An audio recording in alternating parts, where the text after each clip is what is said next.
Hello guys. Tingyak yang le hana.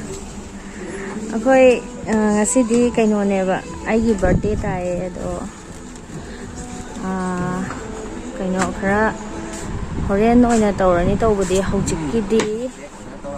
Cake order tawrame do hojikidi akoi kaino nga khara thongeba ko. Do nga khara thongaga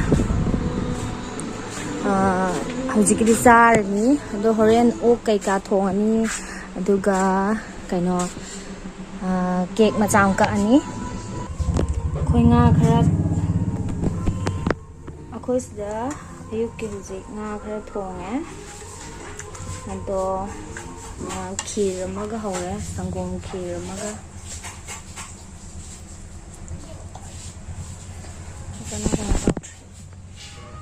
Sangom khirama hore Sangom khirama hojare aduga nga ga thonge ado hojikidi si charani aduga birthday hore nungdang hoina tawrani cake masam ka aga akoi teinaw dukan da dum loishalage adudi hore namung ngamjarage Hello guys, welcome back. Matong ko ina una da way matong da ngasi muk mayam ka unare. Ay ngasi je ko video macham khang thagat ki taw ne ngasi magi birthday time ko. Aduda kena taw ba ada chala taw do dukan ma taw saluram ni thadok pe hadre dukan manung da dum dukan da birthday taw do ni cake kak ba ga je dum normal dum ka ani alai che cake ne ba ko. Cake se sugunu dagi lawune akoi sugunu da ju cake available hoire yeng to ulo cake to yes lere mami ne somdai namo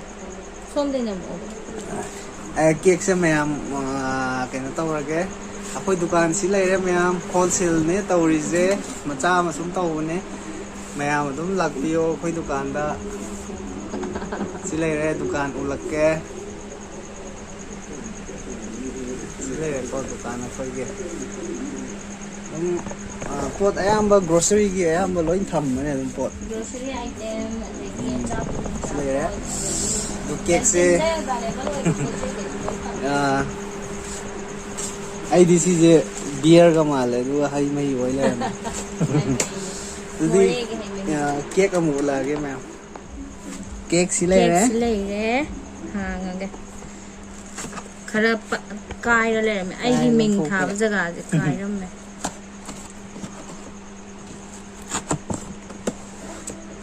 ai gi je tat la le me Nanti ma'am का जी cake uram ni na lok tau doi kai nom tau ri cake yam phajai si kaino pura ki chi ra kaino sibo cake decoration yam aina hajaru daba itare hajaram gani ga haiba hajale am yam ai di khangdamna chanu pai birthday da kaching dai ga chatla lawri ne ba sugunu da ju available oiram ni cake se dum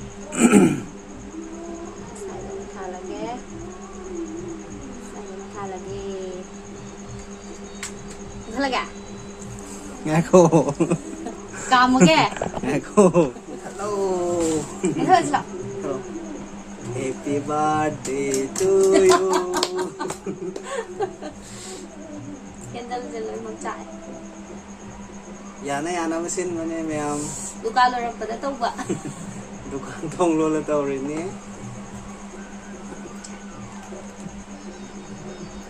happy birthday to me học đi mà lệ muốn lầu cái gì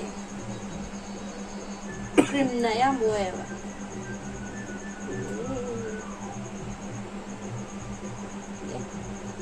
biết rồi cái ngang cái ngay gì học ra masih lagi nungai kaba pusing sang ba nungai ba cái sai em tàn mga ba aja ro hầu ra cái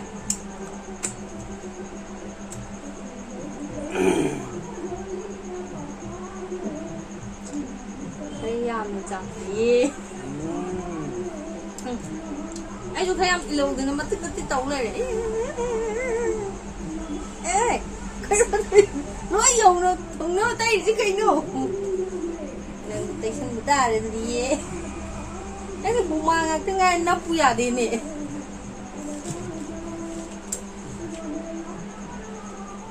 Mới dùng gì vậy?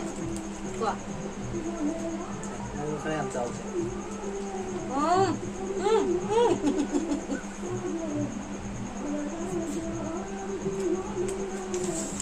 Hảo ấy. Không không rồi. Mẹ em su nu ghi kek sẽ em hào ấy. Ngày xưa nào ham này trái chứ không được kìa.